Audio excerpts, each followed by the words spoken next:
sono un generale dell'Arma del Genio in congedo.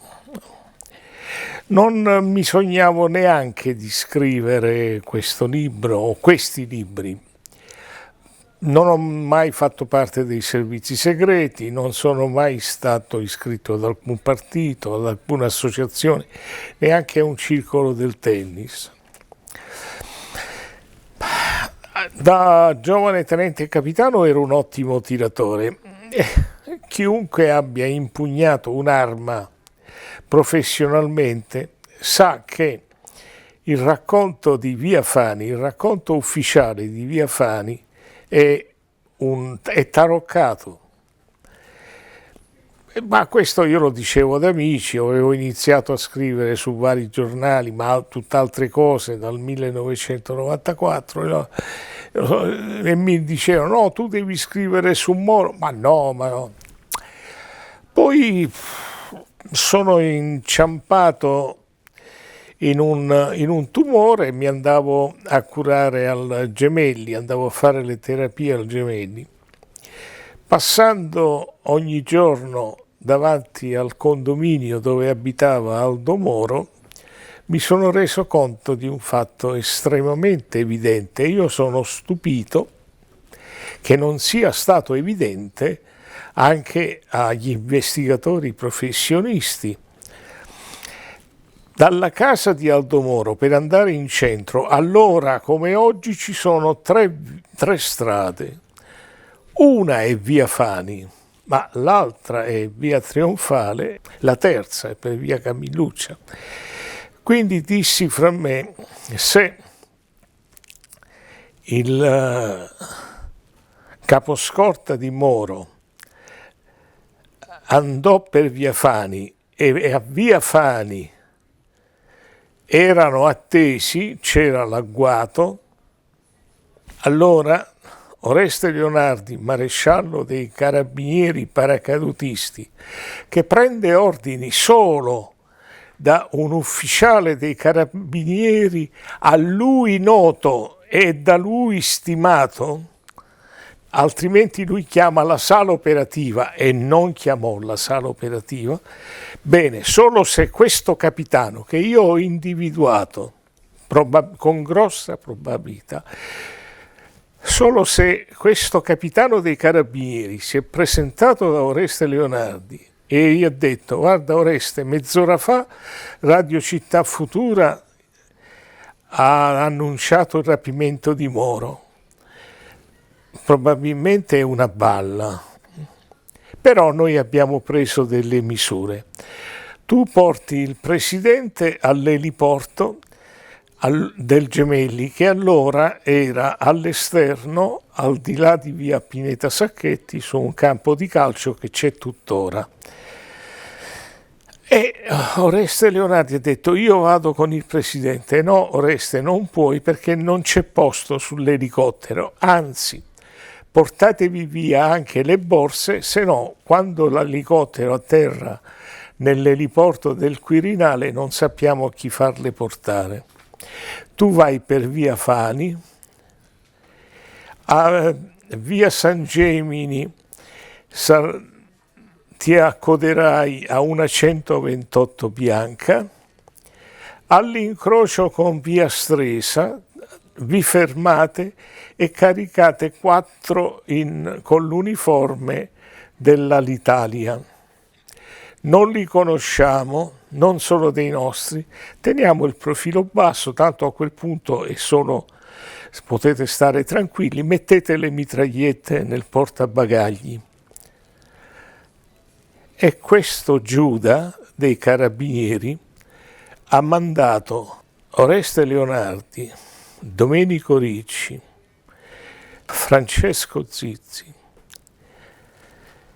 e altri 2 colleghi della polizia a morire, e oggi percepisce una pensione di 6.500 euro al mese.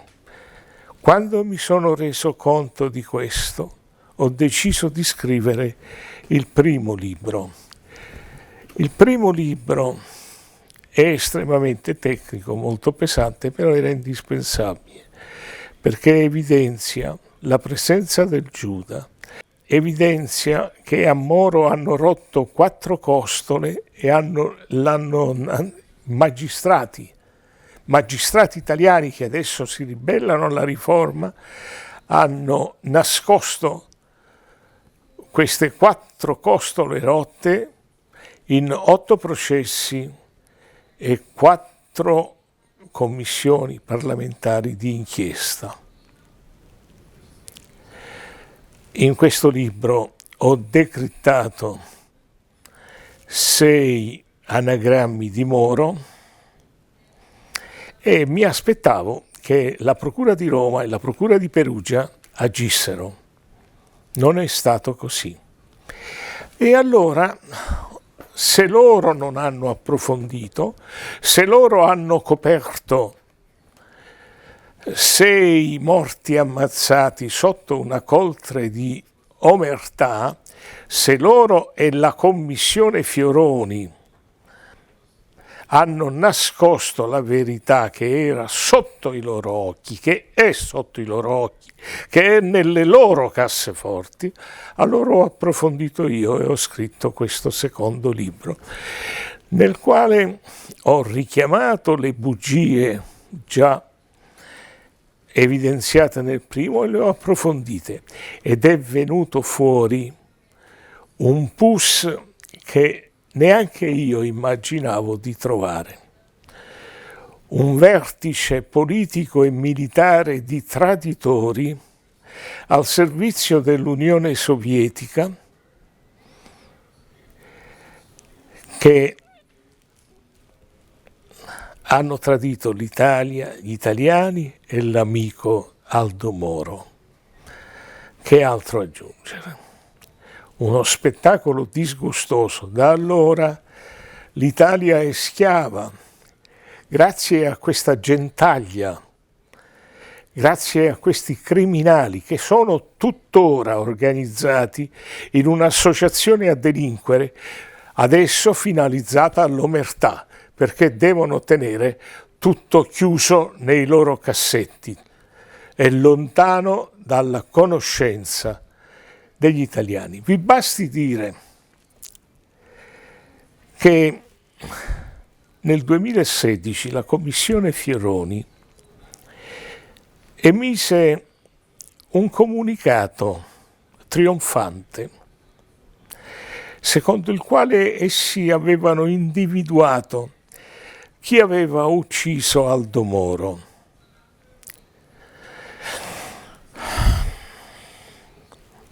Era un tale, secondo loro, gliel'aveva detto un personaggio, un monsignore Fabio Fabbri, un agente del Vaticano, un agente di Paolo VI.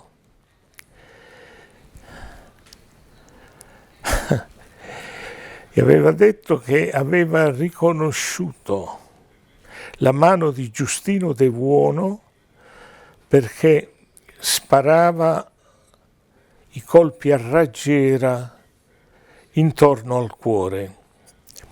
Nel mio libro ci sono le fotografie di questi colpi. Ora, non solo i colpi non sono a raggiera, ma il medico Fioroni avalla la grande bugia di Monsignor Fabio Fabbri. Ripeto, il medico Giuseppe Fioroni avalla la grande bugia di Monsignor Fabio Fabbri, secondo il quale il cuore si troverebbe qua.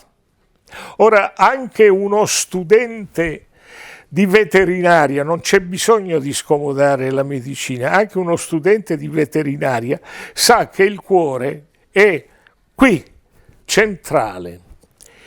E quando leggerete la bizzarra